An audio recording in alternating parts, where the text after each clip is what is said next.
Assalamualaikum warahmatullahi wabarakatuh. Perkenalkan, saya Sofiatus Agah dari SMA Al-Iza Batu, CGP Angkatan 11. Dalam video kali ini, saya akan memberikan aksi nyata tentang diseminasi budaya positif di modul 1.4. Assalamualaikum teman-teman, selamat datang di acara seminar budaya positif.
Assalamualaikum warahmatullahi wabarakatuh.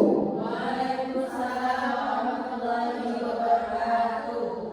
Yang terhormat Kepala SMA Al-Iza Batu, Ustaz Muhammad Saifuddin MPD, dan yang mewakili Ustazah Alifia Agustin, MPDI, dan hadirin yang berbahagia.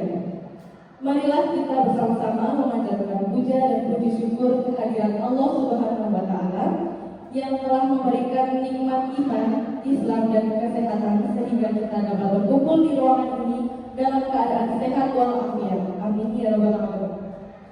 Salawat serta salam senantiasa tercurah kepada junjungan kita Nabi besar Muhammad Shallallahu Alaihi Wasallam. Bismillahirrahmanirrahim. Selamat datang hadirin di acara diseminasi aksi nyata dan budaya positif oleh calon guru penggerak SMA Al-Iza Batu pada tanggal 24 Agustus 2024. Selanjutnya sambutan oleh Ustazah Alifia Agustin. Kepada beliau dipersilakan.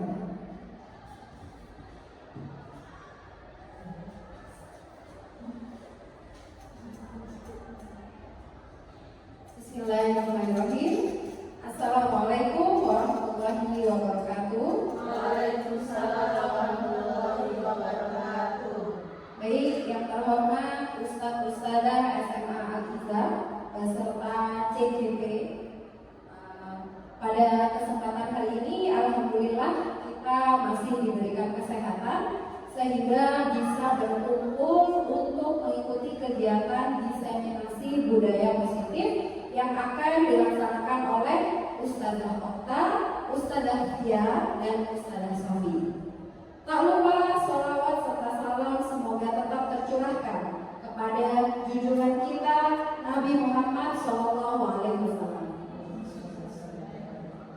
Selanjutnya, dalam hal ini saya mewakili kepala sekolah pastinya berharap kepada ketiga CGP yang berada di SMA Al-Iza ini untuk bisa mendiseminasikan kepada ustadz-ustadzah semua yang berada di ruangan ini agar bisa mempraktekkan bagaimanakah nanti budaya positif itu bisa dikembangkan di SMA Al-Iza ini.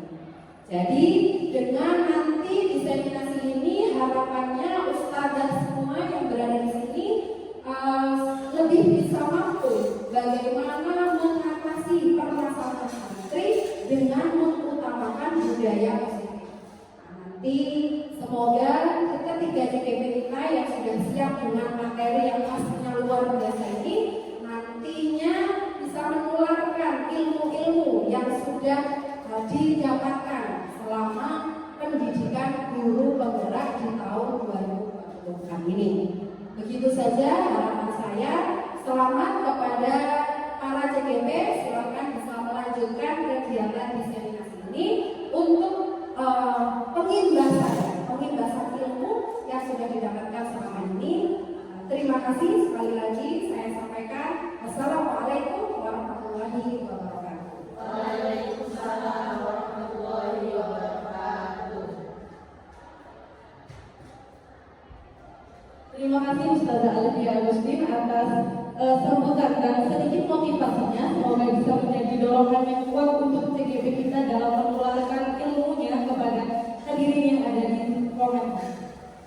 Untuk itu selanjutnya langsung saja saya serahkan waktu sepenuhnya untuk ketiga calon guru penggerak untuk memulai presentasi diseminasi budaya positif.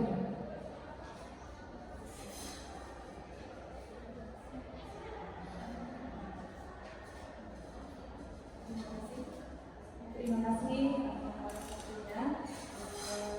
Saya awali terlebih dahulu untuk diseminasi aksi nyata ini. Oke, kali ini diseminasi aksi nyata menggunakan tema budaya positif ya Bapak Ibu. Jadi nanti kita bisa bersama-sama berdiskusi terkait budaya positif di SMA. Mulai ada pantun dari kami. Ya, nanti kalau saya bacakan dijawab cakep, oke? Mungkin bareng-bareng bisa ya. Oke. Makan pisang dicampur terasi. Supaya enak, minumnya es buah. Selamat datang pada diseminasi budaya positif di sekolah. Baik, sebelum kita melanjutkan pada materi tentang budaya positif di sekolah, kita buat kesepakatan terlebih dahulu ya Bapak Ibu terkait jalannya diseminasi hari ini. Yang pertama adalah saya berharap panjenengan bisa berpartisipasi aktif dalam kegiatan diseminasi hari ini. Kemudian hadir sepenuhnya dalam forum dalam artian mindfulness atau hadir menikmatinya, isinya ada, juga pikirannya juga ada di ruangan ini. Kemudian menggunakan bahasa yang santun jika nanti ada pertanyaan atau ada tanggapan terhadap apa yang kami sampaikan. Keempat adalah ketika ada yang berbicara, yang tentunya pandangan bisa berbicara terlebih dahulu. Nanti ada kesempatan, ada sesi khusus untuk tanya jawab. Kemudian yang terakhir kita saling menghargai pendapat B, tidak ada benar salah atau saling mengalahkan pendapat orang lain di forum kali ini.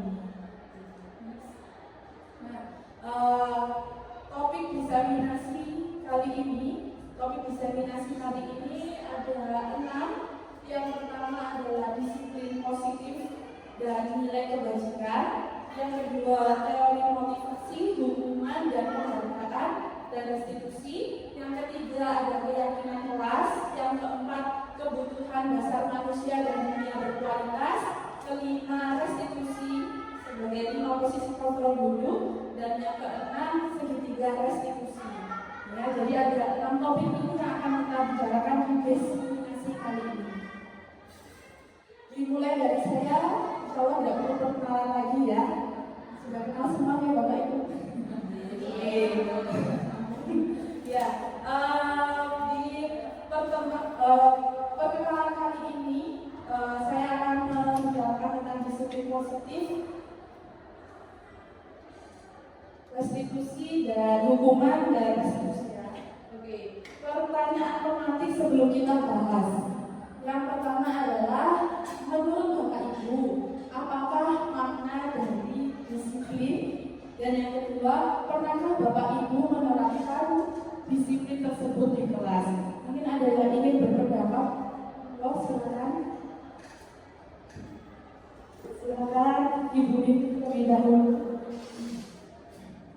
Menurut saya disiplin itu patuh pada aturan sesuai dengan apa yang dicita-citakan atau sudah diajarkan, seperti itu.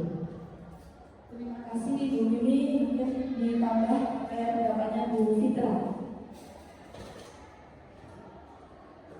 Kalau dari saya, disiplin itu merupakan suatu sikap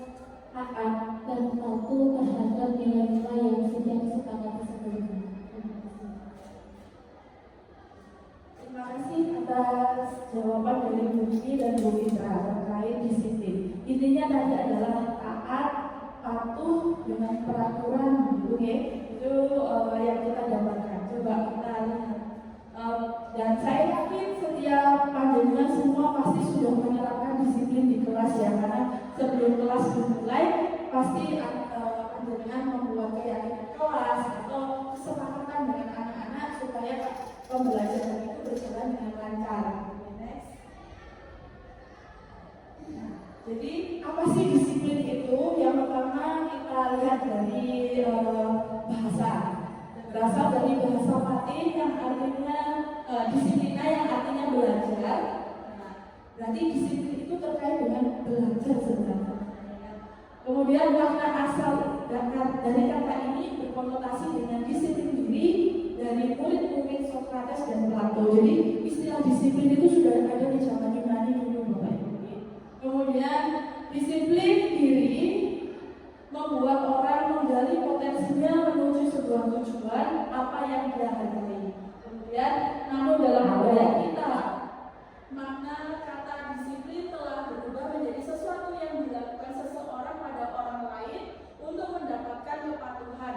Kecenderungan umum adalah menghubungkan kata disiplin dengan ketidaknyamanan, bukan dengan apa yang kita hargai atau pencapaian suatu tujuan kuliah. Disiplin positif itu memiliki makna bahwa disiplin pada diri yang memiliki motivasi intrinsik dilakukan dengan penuh kesadaran tanpa paksaan, penghargaan maupun hubungan.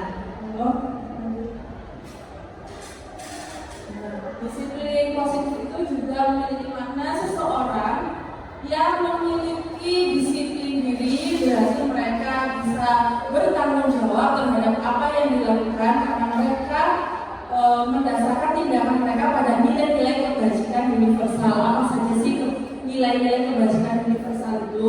Nah, ini Bapak Ibu. Jadi nilai-nilai kebajikan universal itu nilai-nilai yang ingin dicapai oleh setiap anak Indonesia yang kita kenal sebagai istilah profil pelajar Pancasila.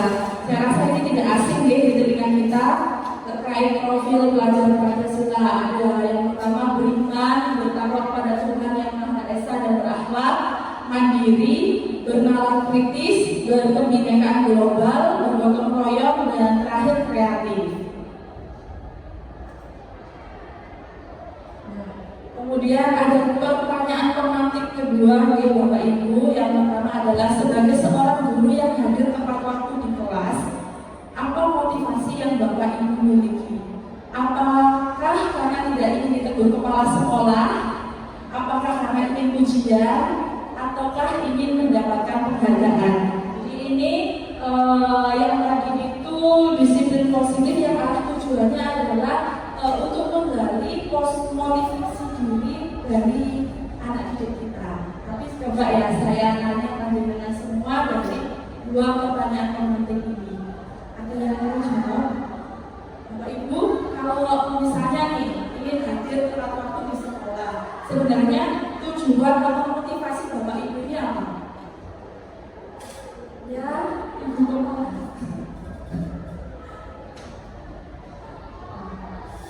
Baik, jadi dari pertanyaan pemantik ini ada 3 tawaran ya. Apakah karena takut ditegur kepala sekolah, atau karena ingin mendapat pujian, dan yang terakhir ataukah karena ingin mendapat penghargaan? Jujur kalau saya tidak memilih ketiganya. Jadi kalau saya motivasi yang saya miliki, kenapa saya harus berusaha hadir tepat waktu adalah karena sebelumnya sudah menyiapkan apa yang akan diajarkan di kelas, sehingga kalau saya datang terlambat, maka yang disiapkan itu pastinya juga akan berantakan. Sehingga itu motivasi saya. Jadi motivasi datang adalah untuk bisa mengoptimalkan persiapan pembelajaran yang sudah dilakukan sebelumnya. Sehingga insya Allah tidak karena ketiga pilihan ini. Jawabannya luar biasa ya dari Bu Alvira. Insya Allah jadi teladan untuk kita semua. Mungkin di antara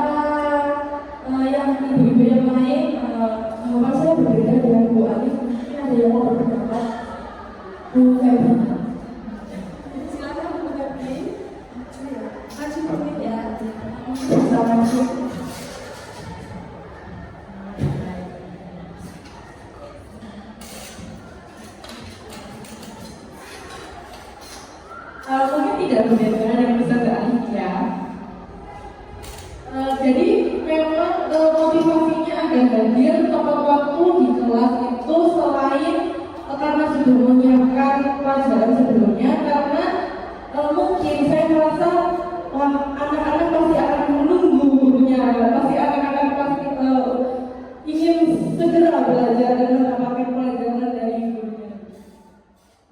Jawaban dari Ustazah Alifia, Ustazah Femi dapat saya simpulkan bahwa rata-rata guru di Aliza ini motivasi untuk bekerja atau datang ke sekolah tepat waktu itu karena kesadaran diri, karena tidak ingin menzalimi murid-muridnya gitu ya, betul sekali. Jadi coba kita analisis dulu ya. Nah, jadi motivasi perilaku manusia itu sebenarnya ada 3. Yang pertama adalah untuk menghindari hukuman, kemudian mendapatkan penghargaan, yang ketiga adalah menjadi orang yang mereka inginkan dan menghargai diri sendiri dengan nilai-nilai yang mereka percaya. Nah, jawaban dari panjenengan semua, saya bisa meyakini bahwa motivasi jenengan semua bekerja di sini itu adalah yang nomor 3.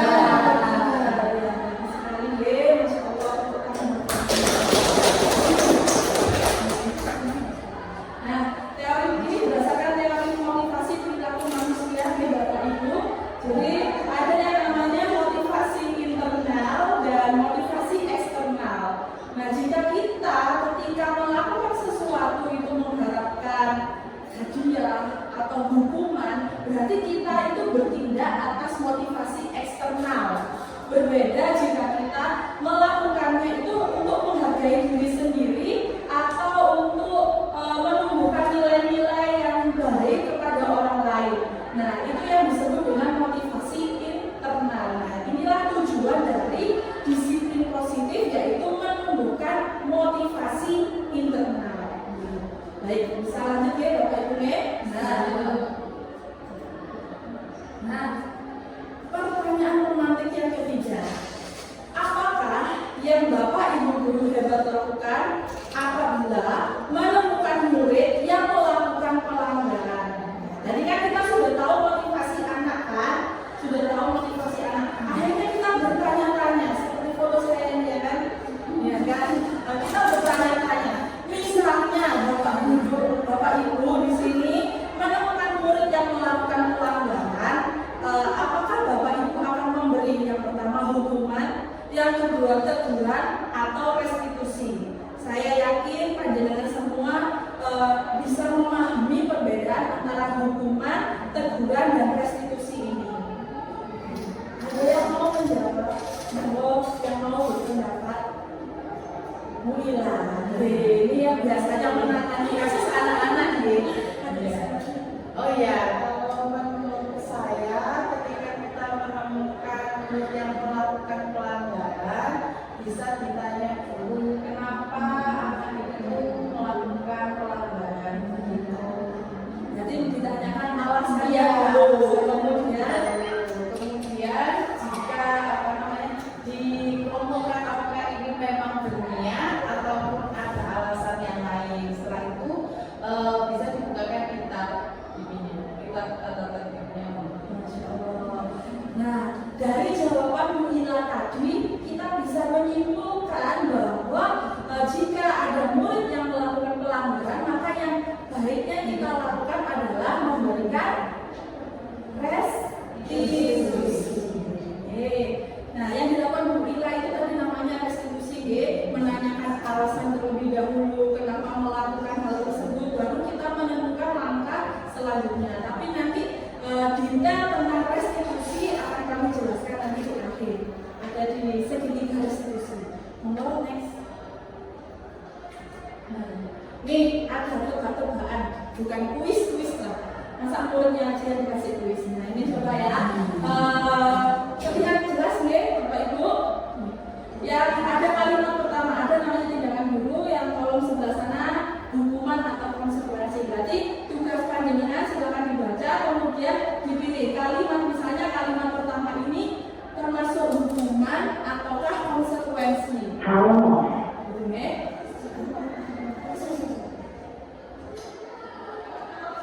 Mencatat 100 kali di dalam buku kalimat saya tidak akan terlambat lagi karena terlambat ke sekolah. Menurut Bapak Ibu ini hukuman ataukah konsekuensi? Hukuman. Yang kedua, lari mengelilingi lapangan basket 2 kali karena terlambat hadir di sekolah. Hukuman atau konsekuensi? Hukuman. Yang ketiga, ada kalimat murid diminta untuk push up 15 kali karena tidak menggunakan masker ke sekolah. Hukuman. Menggantikan kertas tugas teman yang telah dicoret-coret. Konsekuensi. Coba yang selanjutnya, membersihkan tumpahan air di meja tulis karena tersenggol pada saat belajar. Konsekuensi. Murid disuruh untuk mengenakan sepatu seharian di sekolah karena tidak mengenakan sepatu hitam. Hukuman. Lari mengelilingi lapangan basket 2 kali karena terlambat 10 menit untuk pelajaran PJOK. Ada yang jawab konsekuensi, ada yang jawab hukuman. Kita lihat jawabannya. Nah, mencatat 100 kali itu termasuk hukuman. Lari mengelilingi lapangan itu hukuman, benar ya? Tadi murid diminta untuk push up itu ya hukuman. Kemudian menggantikan tugas kerja teman yang telah dicoret-coret itu konsekuensi, betul tadi jawabannya ya. Membersihkan tumpahan air di meja itu juga konsekuensi. Murid disuruh tidak menggunakan sepatu seharian di sekolah itu hukuman. Lari mengelilingi lapangan basket 2 kali itu termasuk konsekuensi. Tadi bingung ya yang di akhir hukuman atau konsekuensi. Nah, ini jawabannya konsekuensi. Hah? Pertanyaan selanjutnya apa bedanya? Nah, ini Bapak Ibu, apa beda dari hukuman dan konsekuensi? Saya jelaskan yang hukuman terlebih dahulu ya. Hukuman itu adalah sesuatu yang menyakitkan harus terjadi. Sesuatu yang menyakitkan harus terjadi. Bedanya dengan konsekuensi, sesuatu yang harus terjadi. Terus yang kedua, membuat anak sakit secara fisik dan hati dalam jangka waktu yang lama. Itu hukuman. Tapi kalau konsekuensi, membuat anak merasa tidak nyaman dalam jangka waktu yang sangat pendek aja. Hanya di momen ketika mungkin konsultasi atau menyadari kesalahannya. Nah, hanya di momen itu. Itu disebut dengan ciri dari konsekuensi. Kemudian di hukuman, anak akan membenci kedisiplinan karena terlalu keras tadi, karena bersifat menyakitkan, akhirnya anak membenci. Sedangkan di konsekuensi, anak akhirnya akan menghargai apa itu disiplin. Kemudian hukuman itu mendorong anak menyakiti diri sendiri. Mungkin di antara kita pernah memberi hukuman yang ketika tahu anak melakukan pelanggaran, akhirnya kita memberikan hukuman, bisa jadi dia akan membenci hukuman dari kita, kemudian semakin membenci apa yang didisiplinkan, dan yang parahnya bisa mendorong anak untuk menyakiti diri sendiri. Nah, lebih baik diganti menjadi konsekuensi, yakni mendorong anak agar mudah menyesuaikan diri. Selanjutnya adalah konsep diri yang buruk. Kalau konsekuensi membangun konsep diri yang baik. Nah, di hukuman juga anak akan belajar untuk menyembunyikan kesalahan. Karena mereka takut, karena kita mungkin terlalu keras, kemudian memberikan efek sakit fisik dan hati. Akhirnya anak menyembunyikan kesalahannya. Pak Ibu mungkin kan yang sudah punya anak di rumah, mungkin misalnya anaknya ketahuan ngompol. Nah, anaknya terlalu dimarahin. Akhirnya ketika ngompol, entah ditutupi dengan selimut atau bantal supaya apa? Supaya orang tuanya tidak tahu gitu kan. Jadi itu tadi penjelasan perbedaan antara hukuman dan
yaitu adalah tentang keyakinan kelas.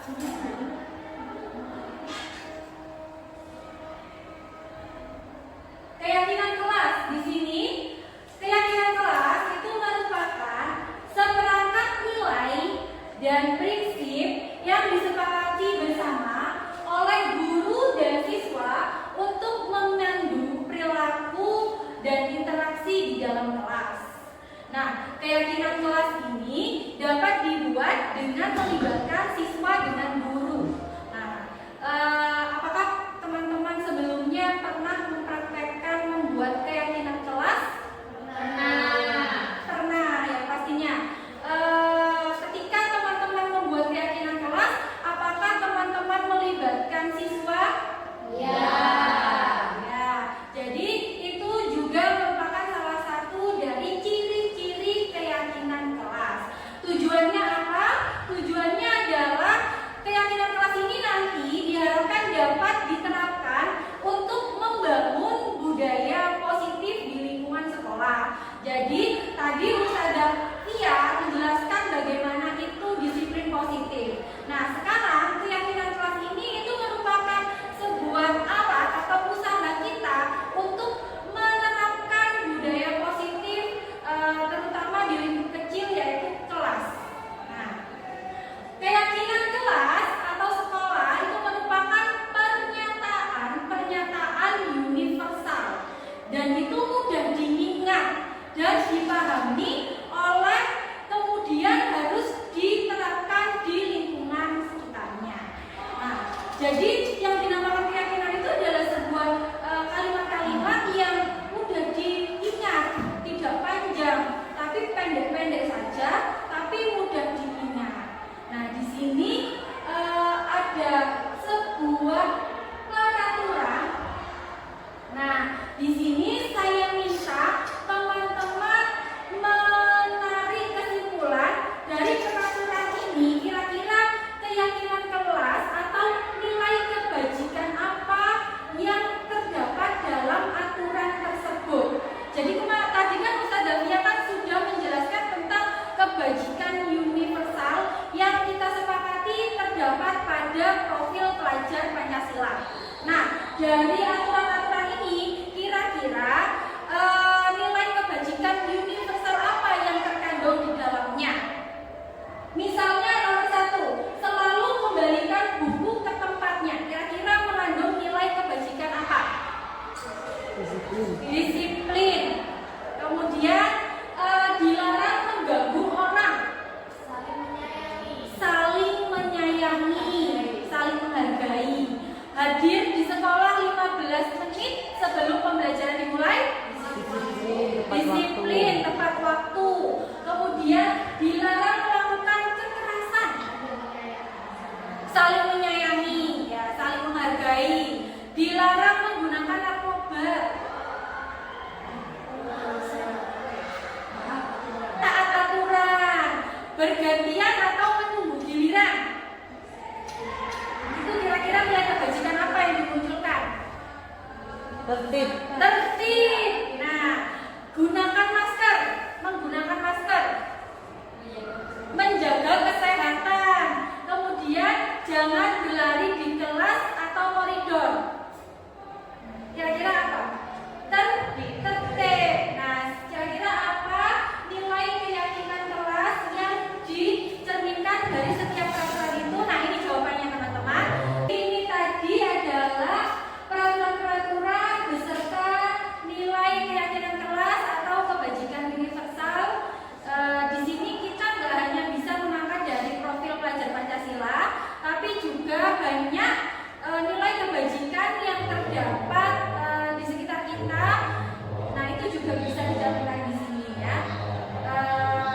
Garis besarnya seperti itu. Jadi, misalnya selalu mengembalikan buku ke tempatnya itu merupakan mencerminkan nilai disiplin tadi, ya benar. Juga merupakan salah satu bentuk tanggung jawab. Kemudian dilarang mengganggu orang lain itu salah satu bentuk nilai kebajikan saling menghormati. Kemudian hadir di sekolah 15 menit itu juga salah satu bentuk komitmen. Kemudian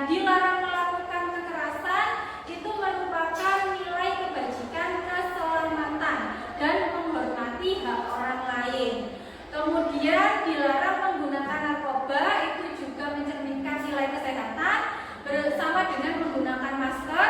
Kemudian bergantian atau menunggu giliran itu juga salah satu bentuk penghormatan terhadap orang lain. Yang terakhir, jangan berlari di kelas, itu menunjukkan keselamatan ya, karena kalau berlari itu nanti akan menimbulkan cedera, ada jatuh dan sebagainya.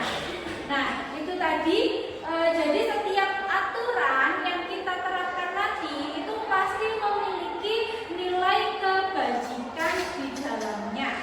Nah, kemudian bagaimana sekarang saya terangkan cara membuat keyakinan kelas. Jadi ada tahapan yang perlu kita lakukan ketika membuat keyakinan kelas.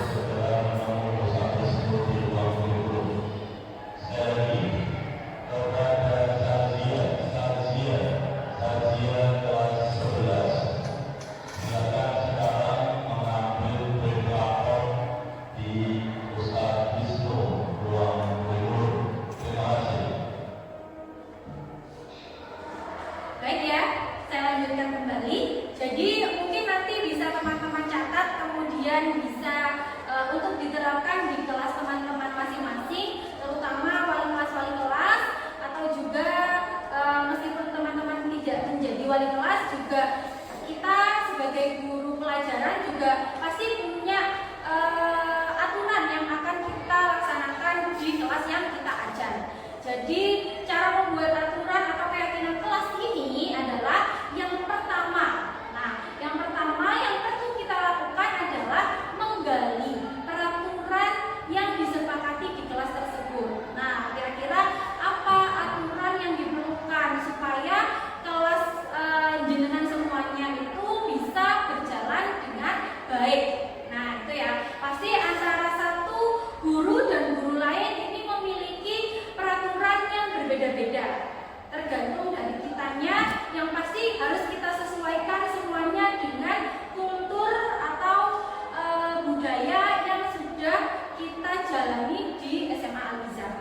Kemudian yang kedua, mengubah peraturan dengan kalimat positif. Karena pasti nanti ketika anak-anak ditanya peraturan apa yang akan diterapkan, itu akan muncul kalimat-kalimat negatif dalam peraturan yang mereka ajukan. Contoh misalnya tidak boleh tidur atau tidak boleh makan. Nah, kenapa? Karena kalimat negatif ini nanti akan menimbulkan kesalahpahaman. Karena kalimat negatif itu pastinya kalimat yang apa ya? Ibarat kita negatif itu kan sesuatu yang tidak perlu diingat-ingat, ya kan? Nah, karena sesuatu yang perlu tidak diingat-ingat, padahal tujuannya membuat aturan itu adalah untuk diingat, sehingga kalau kalimatnya negatif akhirnya tidak diingat oleh anak-anak, sehingga perlu diubah menjadi kalimat positif. Kemudian yang ketiga yaitu mencarikan peraturan yang sudah dibuat tadi menjadi nilai kebajikan universal sesuai profil pelajar Pancasila. Nah, kemudian yang keempat, dari keyakinan kelas itu yang sudah dibangun itu perlu didalami juga. Pendalaman keyakinan kelas nanti itu ada tekniknya menggunakan tabel T dan tabel Y. Kemudian yang terakhir adalah pendalaman keyakinan kelas mengenai tugas guru dan tugas murid supaya mereka tahu peran murid dalam menjalankan keyakinan kelas itu seperti apa dan peran guru dalam menjalankan keyakinan kelas itu seperti apa. Jadi seperti itu. Nah, dari penjelasan saya kira-kira ada yang mau ditanyakan tentang tahapan membuat keyakinan kelas sebelum saya lanjut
maka perlu digali ulang tentang impian, tujuan mereka itu mengikuti kelas apa, supaya peraturannya itu sesuai dengan itu.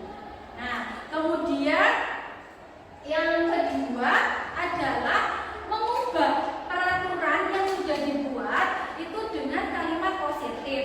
Nah, di sini sudah saya tandai. Ini adalah peraturan awal yang disepakati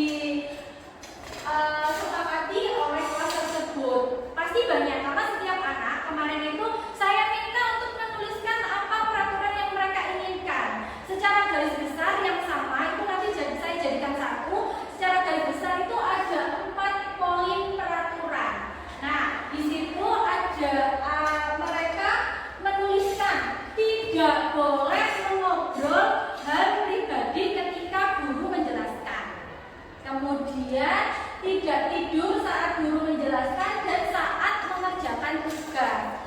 Kemudian yang ketiga, menjaga kebersihan saat pembelajaran dan setelah pembelajaran.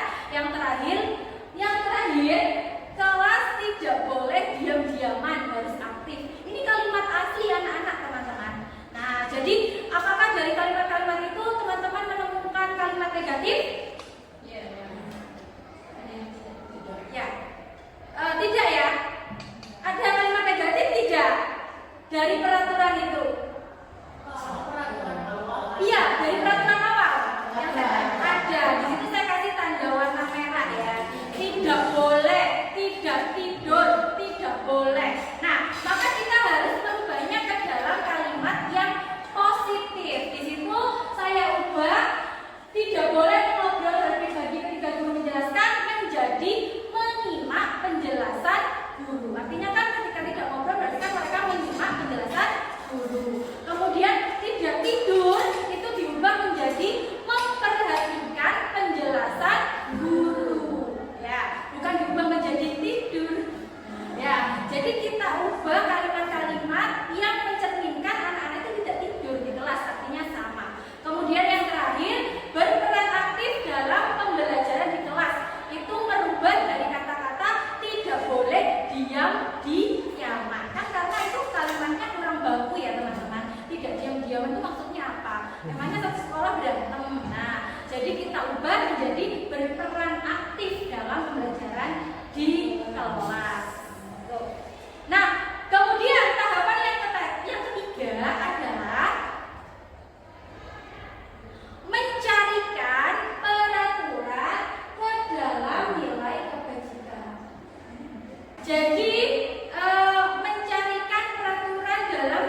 berarti kebalikannya.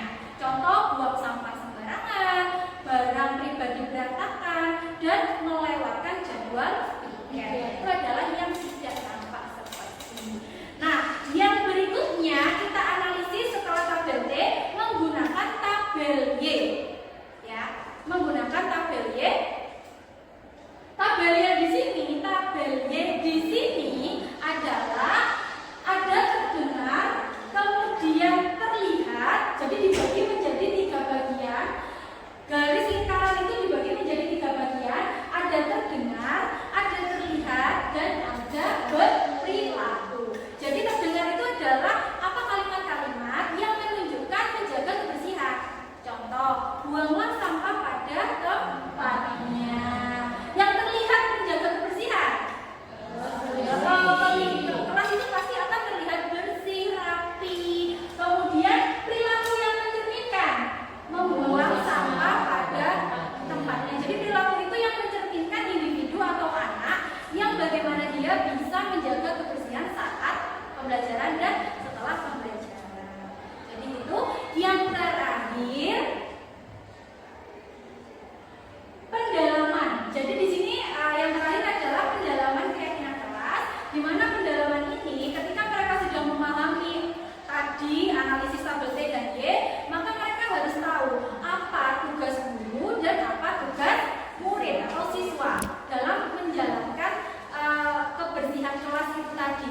Nah, di sini tugas guru adalah karena kita membuat aturan itu tidak hanya dijalankan oleh siswa, teman-teman, tapi kita sebagai guru itu adalah model bagi siswanya atau contoh.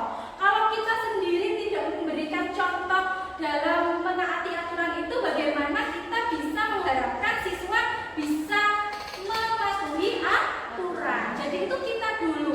Jadi kita harus memberikan contoh yang sesuai dengan aturan tersebut. Jadi karena di sini menjaga kebersihan, berarti kita juga harus mencerminkan bagaimana perilaku kita yang mencerminkan menjaga kebersihan. Misalnya kita terlihat rapi, tampilan kita terlihat rapi, kemudian meja kantor kita terlihat rapi, seperti itu, yang akan menjadi contoh bagi siswanya. Kemudian kita juga memberikan nasihat kepada anak-anak, motivasi, supaya mereka itu paham apa sih sebenarnya tujuan dari menjaga kebersihan itu. Kemudian mengontrol, karena kan anak-anak itu perlu yang namanya dikontrol. Meskipun sudah ada aturan, tapi kita perlu memantau dan mengontrolnya supaya kita tahu apakah aturan yang kita kita sepakati tadi itu berjalan dengan efektif atau tidak, seperti itu. Nah, sedangkan tugas murid adalah menjaga kebersihan dan melaksanakan piket sesuai dengan jadwal. Nah, ini ada video, ya. Di sini ada video. Oh ya, stop. Sebentar, saya putarkan soundnya ya.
Jadi itu secuplik video, karena saya tidak bisa memvideokan secara maksimal karena saya sendiri waktu itu tidak secara murni di kelas. Jadi saya hanya bisa mendokumentasikan beberapa bagian saja.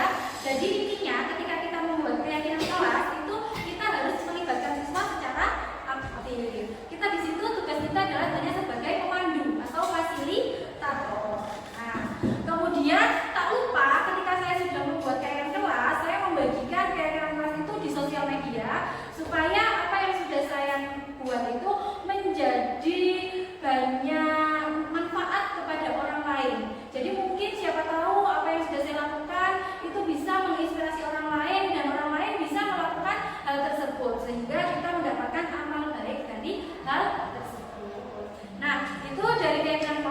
dari sini apakah ada yang ditanyakan? Tidak ya? Apakah teman-teman ingin melakukan pembuatan keyakinan kelas juga atau mempraktekkan pembuatan keyakinan kelas di kelas? Iya. Alhamdulillah ya. Nah, kemudian yang kedua, yang konsep yang keempat adalah kebutuhan dasar manusia. Nah, ini nyambung dengan tadi ya teman-teman. Pasti ketika aturan itu sudah dibuat, nantinya akan ada yang mengikuti aturan tersebut dan ada anak yang tidak mengikuti aturan. Ini hubungannya ada dengan kebutuhan dasar manusia. Nah, apa itu kebutuhan dasar manusia? Nih, menurut Charles, maaf ya, kalau ngomong bahasa asing itu lidah saya itu agak keselius. Menurut William Glasser ya, jadi menurut William Glasser dalam choice theory ada 5 kebutuhan dasar manusia. Nah, yaitu bertahan hidup. Yang pertama adalah kebutuhan untuk bertahan hidup, kemudian penguasaan, kasih sayang dan rasa diterima, kemudian kesenangan, dan ada kebebasan. Nah, pastinya teman-teman sudah paham contoh perilaku manusia yang mencerminkan kebutuhan dasar dari 5 ini. Contoh misalnya bertahan hidup. Bertahan hidup. Apa contoh perilaku kita yang mencerminkan bertahan hidup? Makan, minum, tidur. Ya. Kemudian kalau kebebasan, apa contohnya? Contoh pasti kita semua butuh 5 ini kan. Perilaku manusia yang mencerminkan kebebasan, me time atau liburan, vacation, itu kan contoh dari bentuk kebebasan. Atau juga sederhananya merasa bebas berpendapat, itu kan juga salah satu bentuk kebebasan. Kemudian kesenangan, apa? Pasti antara satu orang dengan yang lain itu punya beda-beda. Biasanya tergantung. Kalau saya senangnya karena saya suka belanja, shopping ya. Kalau teman yang lain pasti tergantung dari pribadi masing-masing. Nah, itu ya. Kemudian apa?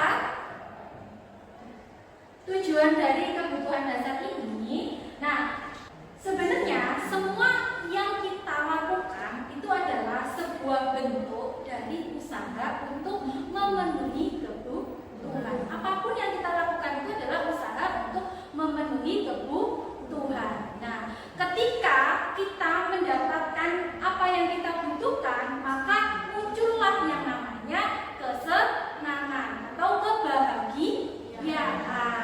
Nah, itu sebenarnya dasarnya.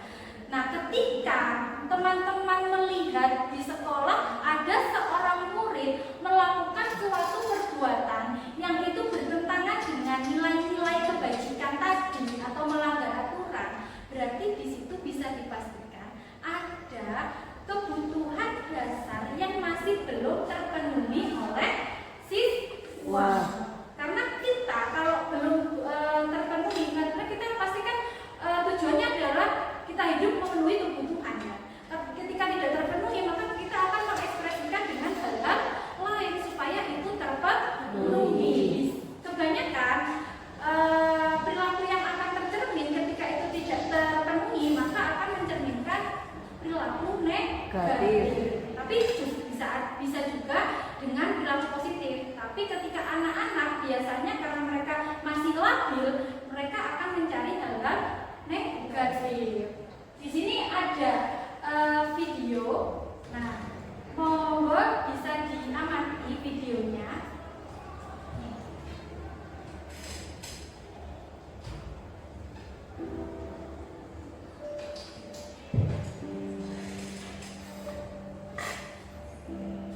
Mereka membenciku tanpa alasan.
ini selalu menghantuiku selama 24 jam.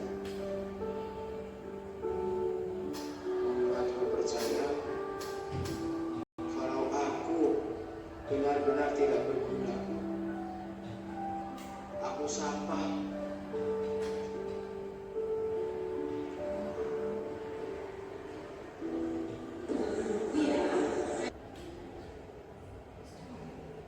Ya, sudah.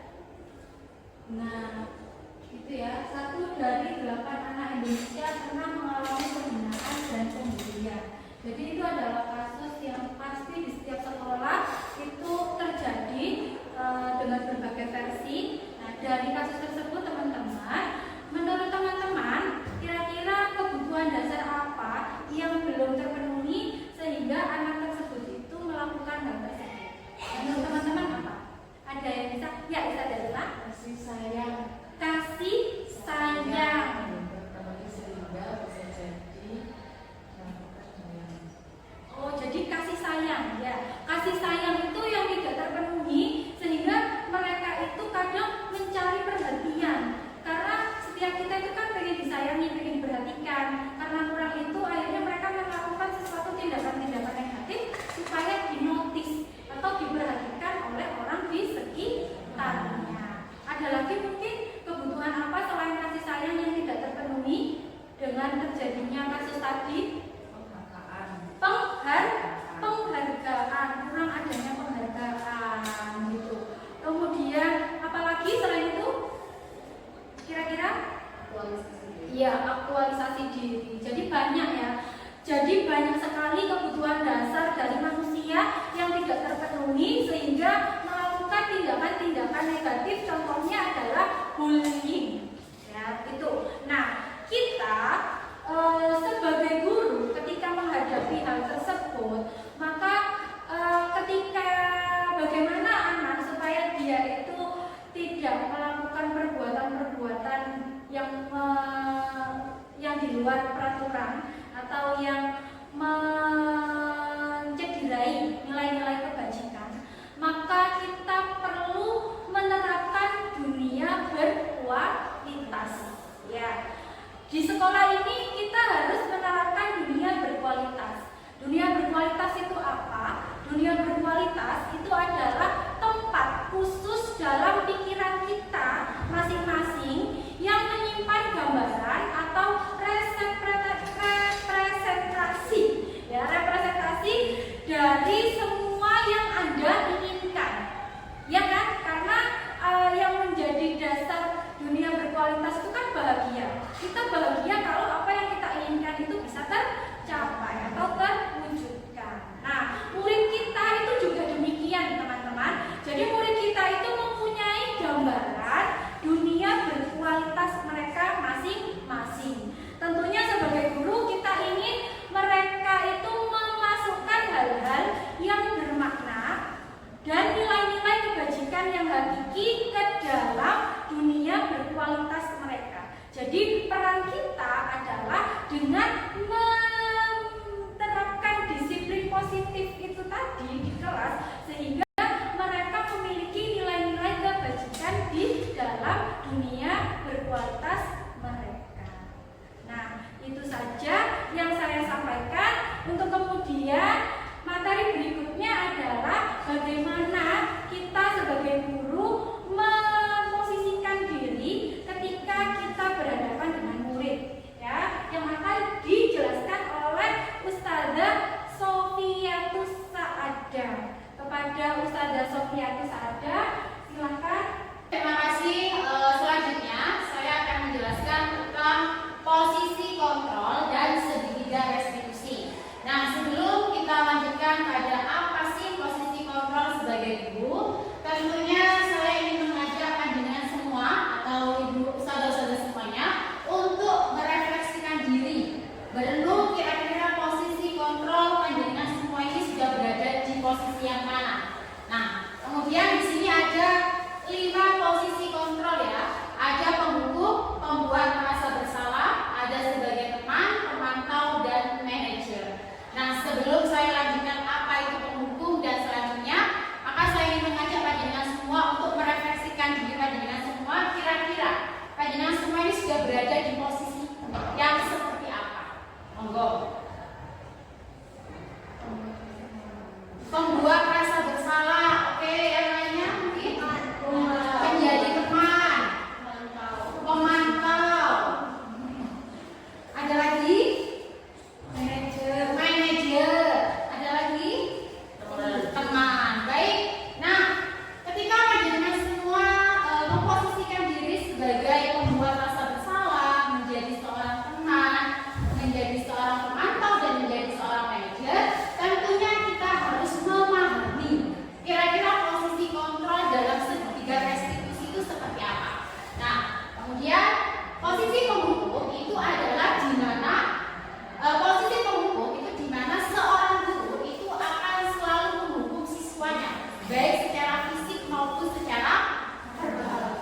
tidak percaya diri karena di sini guru merasa menjadi posisi kontrol sebagai merasa bersalah. Seperti itu, ya.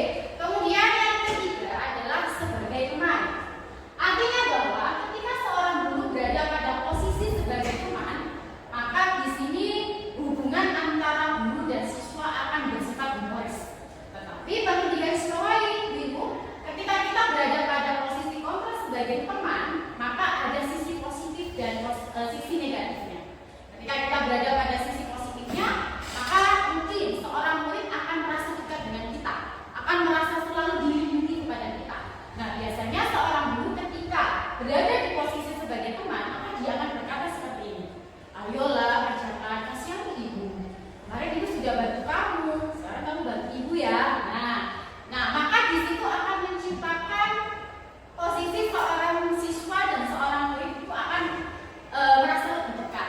Dan ketika kedekatan itu cenderung kepada sisi negatif, biasanya siswa akan merasa kecewa jika kebutuhannya tidak terpenuhi oleh seorang guru. Saya kira ibu ini teman saya, tapi ternyata ibu ini tidak mau membantu saya dan lain sebagainya. Kemudian yang keempat adalah sebagai pemantau. Nah, pada posisi yang keempat ini biasanya seorang guru selalu memantau perilaku siswa, perilaku yang tidak sesuai dengan nilai-nilai kebajikan. Nah, biasanya seorang guru pada posisi ini selalu berkata, aturannya apa? Kamu melanggar aturan yang mana?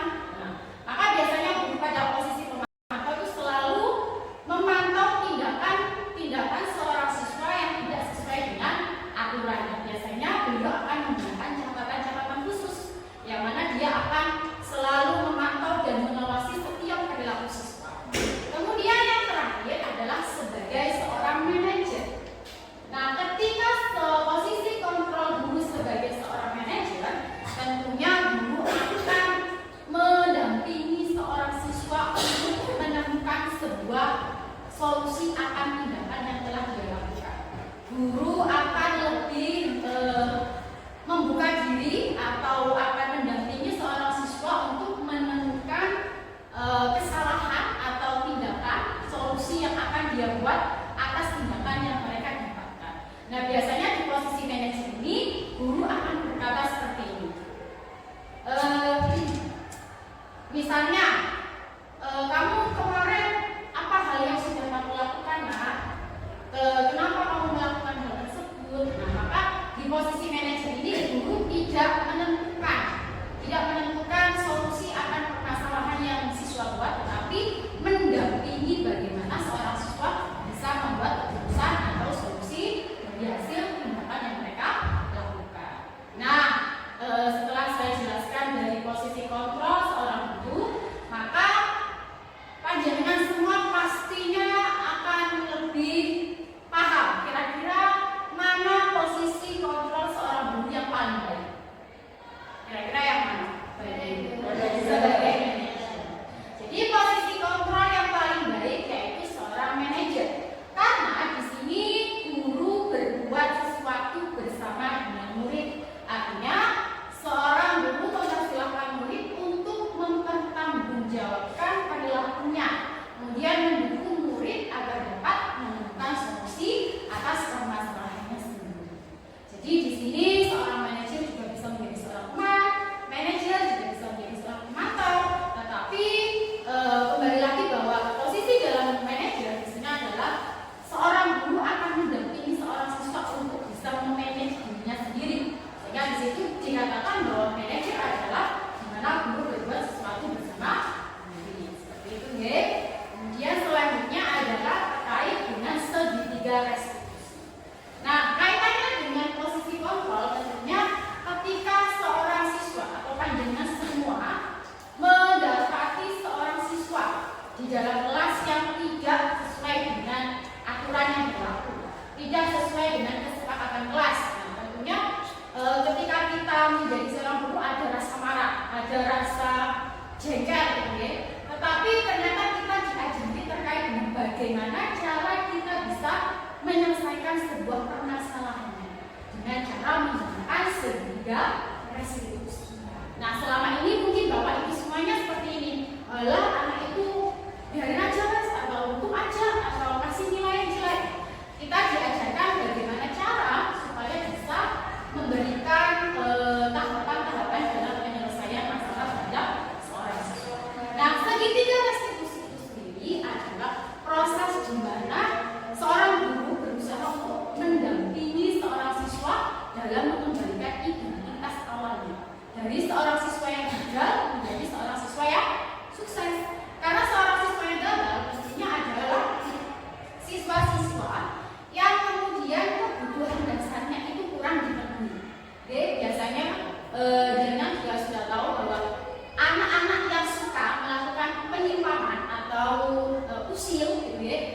ternyata mereka itu ada kebutuhan dasar yang tidak terpenuhi sehingga mereka melampiaskan pada tindakan-tindakan yang kurang baik. Nah, segitiga restitusi itu sendiri punya tahapan sebagai berikut. Yang pertama adalah menstabilkan identitas. Nah, dalam menstabilkan identitas artinya di sini yang pertama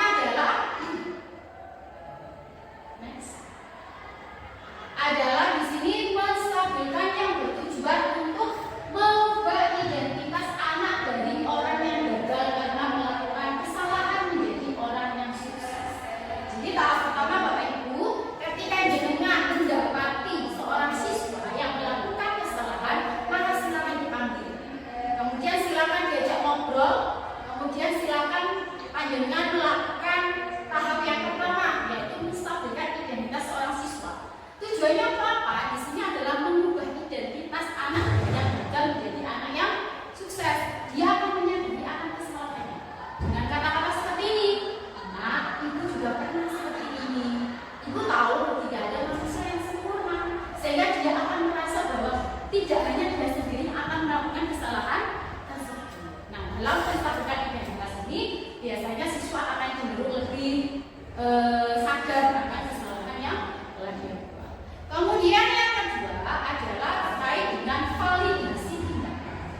Setelah kita menstabilkan identitas seorang siswa, maka yang kedua adalah memvalidasi tindakan yang salah.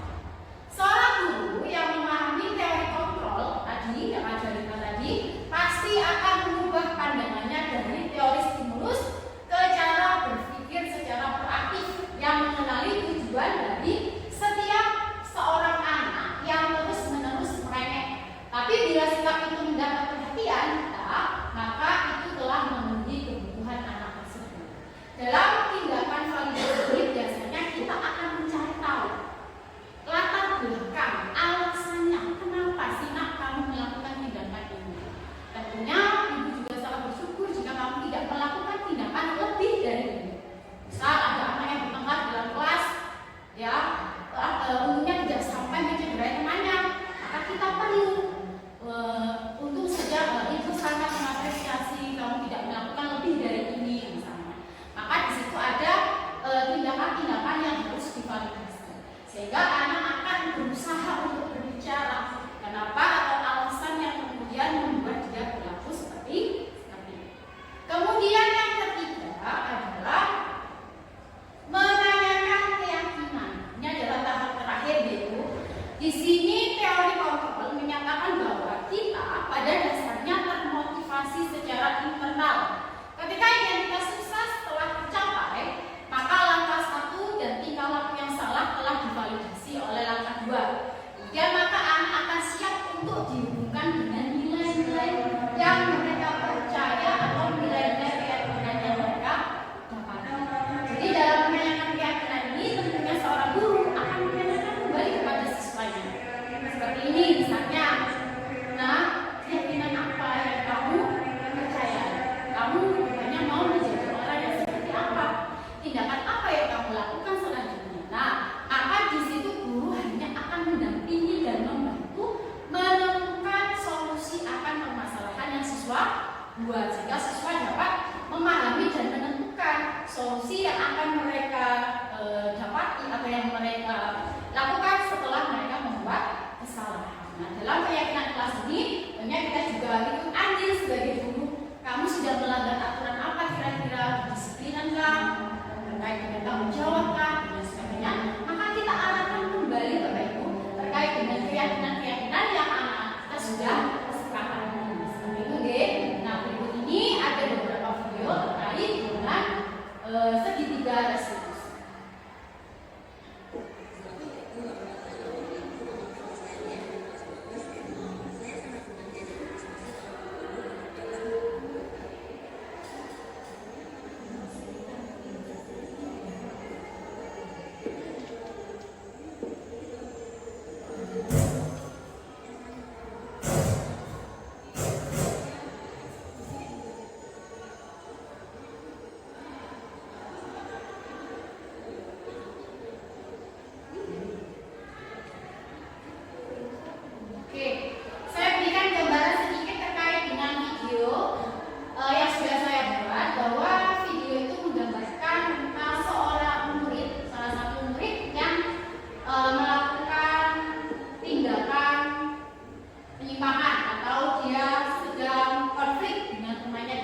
kelas.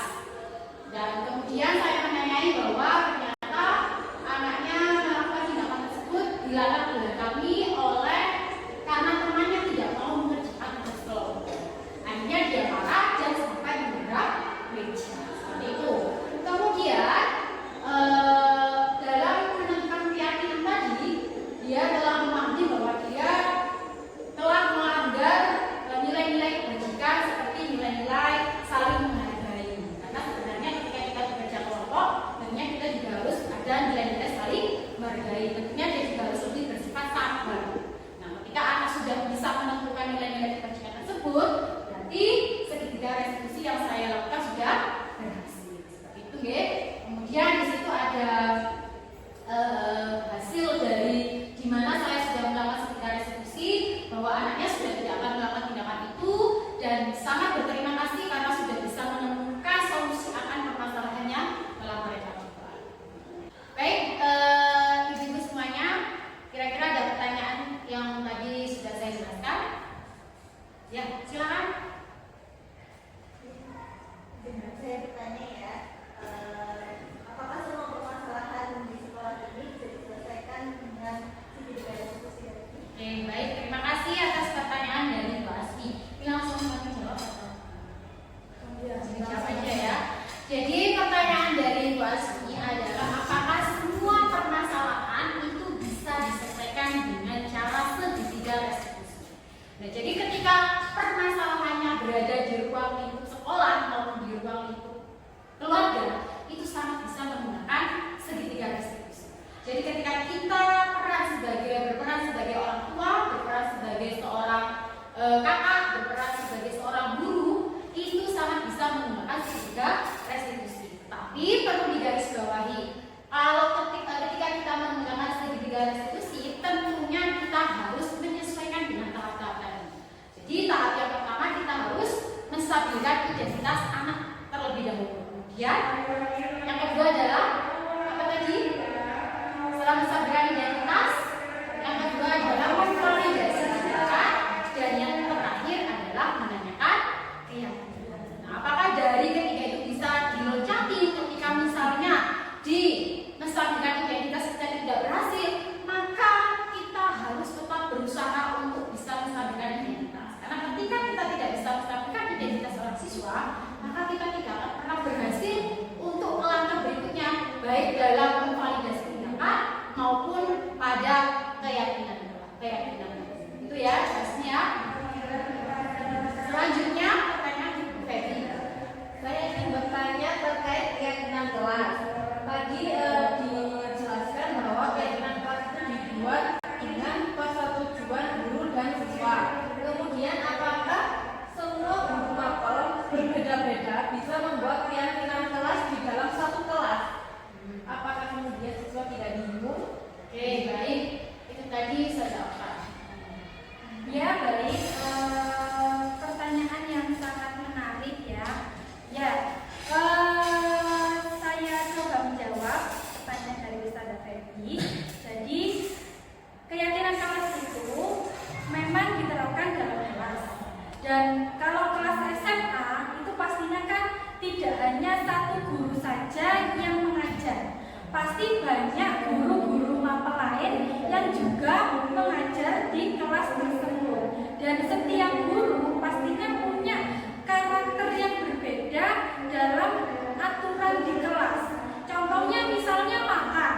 Ada guru yang tidak boleh sama sekali membolehkan anak makan ketika pembelajaran di kelas. Ada guru yang boleh makan tapi makan makanan yang tidak mengganggu, misalnya makan permen atau makanan-makanan yang membuat anak itu tidak ngantuk. Jadi ada tujuan tertentu. Nah,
rekan-rekan semua nggih.